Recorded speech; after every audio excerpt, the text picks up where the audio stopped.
അപ്പോൾ ഗൈസ് നമ്മുടെ ചേതക്കിൻ്റെ engine restoration part 2 ആണ്. അപ്പോൾ നമുക്ക് ആദ്യം തന്നെ സിലിണ്ടർ ഹെഡും കാര്യങ്ങളൊക്കെ റിമൂവ് ചെയ്ത് നോക്കാം. പിസ്റ്റൺ സ്റ്റക്കായിട്ടിരിക്കുകയാണ്. അപ്പോൾ നമ്മുടെ ചേതക്കിൻ്റെ പിസ്റ്റൺ പൊട്ടിയതാണ്. സിലിണ്ടറിനകത്ത് പിസ്റ്റൻ്റെ പൊടിയ പാർട്സൊക്കെ കിടപ്പുണ്ട്, പൊട്ടിയ പാർട്സൊക്കെ കിടപ്പുണ്ട്. കുറച്ച് ഭാഗങ്ങൾ സിലിണ്ടർ ഹെഡിലൊക്കെ തറച്ച് കയറിയിട്ടുണ്ട്.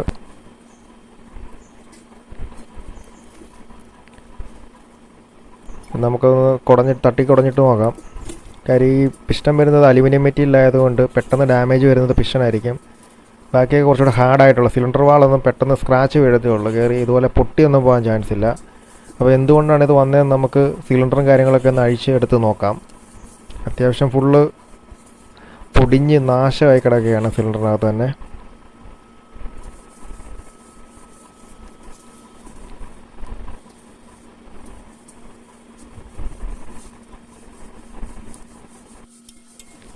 നമുക്ക് സിലിണ്ടർ അഴിച്ചെടുക്കാം.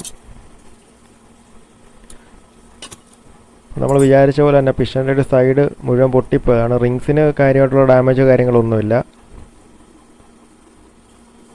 സംഭവിച്ചത് എന്താണെന്ന് വെച്ചാൽ പിസ്റ്റൺ പിൻ ബെയറിങ് അഥവാ ഗഡ്ജൻ പിൻ ബെയറിങ് ഡാമേജ് ആയിട്ട് അതിൻ്റെ നീഡിലും കാര്യങ്ങളൊക്കെ പിസ്റ്റണിൽ കയറിയിട്ട് ജാം ആയതാണ്. അങ്ങനെയാണ് പിസ്റ്റൺ പൊട്ടിപ്പോയത്.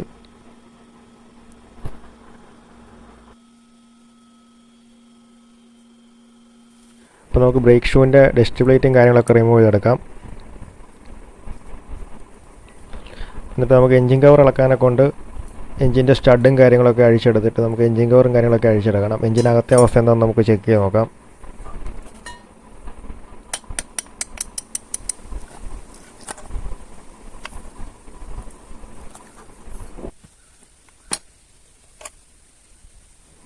അപ്പോൾ സംഭവിച്ചതെന്ന് പറഞ്ഞാൽ അലുമിനിയത്തിൻ്റെ പീസും കാര്യങ്ങളും സെക്ഷനിൽ കയറി ഉരഞ്ഞ് സെക്ഷൻ കംപ്ലീറ്റ് ആയിട്ട് ഡാമേജ് ആയിട്ടുണ്ട്. നമുക്ക് 2 എൻജിൻ കവറും കാര്യങ്ങളും ലേത്തി കൊടുക്കേണ്ടതായിട്ടുണ്ട്. അപ്പോൾ നമ്മൾ എൻജിൻ കവറിലെ ഷഡും കാര്യങ്ങളെല്ലാം റിമൂവ് ചെയ്തിട്ടുണ്ട്. അതുപോലെ ഇതിനകത്ത് നമുക്ക് സ്ലീവ് ഇറക്കി ബെയറിങ്ങും കാര്യങ്ങൾ സെറ്റ് ചെയ്യണം. അതുപോലെ ഈ എൻജിൻ കവറിൻ്റെ ഷഡും കാര്യങ്ങളും നമ്മൾ റിമൂവ് ചെയ്തിട്ടുണ്ട്. ഇതിനകത്ത് നമുക്ക് സ്ലീവും കാര്യങ്ങളും ഇറക്കി ബെയറിങ് സെറ്റ് ചെയ്യേണ്ടതായിട്ടുണ്ട്. അതുപോലെ സെക്ഷൻ പോയിട്ട് നമുക്ക് അലുമിനിയം വെൽഡ് ചെയ്ത് കനപ്പിച്ച് രാഗി എടുക്കണം. അല്ലെന്നുണ്ടെങ്കിൽ മൈലേജും കാര്യങ്ങളൊന്നും കിട്ടില്ല. ഇപ്പോൾ ക്രാങ്കും കാര്യങ്ങളെല്ലാം നമുക്ക് ലേത്തി കൊടുത്ത് പുതിയ കണക്റ്റിനാട് നിറയ്ക്കണം. ബെയറിംഗ് സീറ്റ് ചെക്ക് ചെയ്യണം. ഓയിൽ സീറ്റിൻ്റെ സീറ്റിംഗ് ചെക്ക് ചെയ്യണം. സിലിണ്ടറിൻ്റെ കാര്യം പ്രത്യേകിച്ച് പറയാണ്ടല്ലോ. പുതിയ ഓവർ സൈസിൽ പിസ്റ്റണിട്ട് നമുക്ക് എന്തായാലും ബോർ എടുത്തേ പറ്റത്തുള്ളൂ.